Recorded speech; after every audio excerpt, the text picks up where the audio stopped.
এক জঙ্গলে থাকত এক বড় বাঘ, কিন্তু সে খুব অলস ছিল। নিজে শিকার ধরতে চাইত না, শুধু ছোট প্রাণীদের ভয় দেখিয়ে খেত। খরগোশ, হরিণ, এমনকি পাখিরাও তাকে ভয় পেত।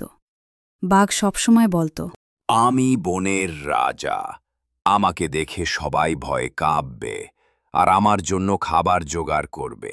সেই বনে এক চালাক শিয়াল থাকত।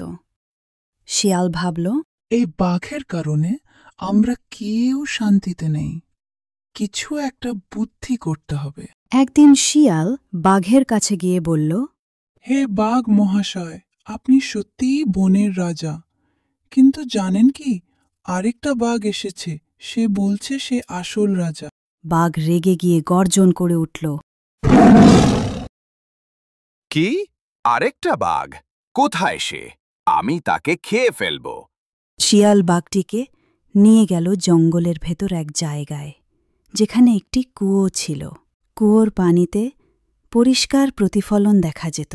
শিয়াল বলল, মহারাজ দেখুন, ওই কুয়োর ভেতরে সেই বাঘ থাকে। বাঘ কুয়োর ভেতরে তাকিয়ে দেখল নিজেরই প্রতিবিম্ব। সে ভেবেছে সত্যিই আরেকটা বাঘ আছে। বাঘ গর্জন করল, আর পানির ভেতরেও আরেকটা বাঘ গর্জন করল। বাঘ রেগে গিয়ে লাফ দিল কুয়োর ভেতরে। গা ভিজে গেল আর মাথা ঠুকে ব্যথা পেল। শেষমেশ ভিজে চুপসে কুয়োর বাইরে উঠে এলো। শিয়াল হেসে বলল, মহারাজ দেখলেন তো, ওই বাঘটা আসল না, আপনার অলসতা আর অহংকারই আপনাকে বোকা বানালো। বাঘ লজ্জায় চুপ করে গেল। এরপর থেকে আর কাউকে ভয় দেখাতে সাহস পেল না। বনে সব প্রাণী খুশি হল। তারা শিয়ালকে ধন্যবাদ দিল, আর সেই দিন থেকে বনটা শান্ত হয়ে গেল।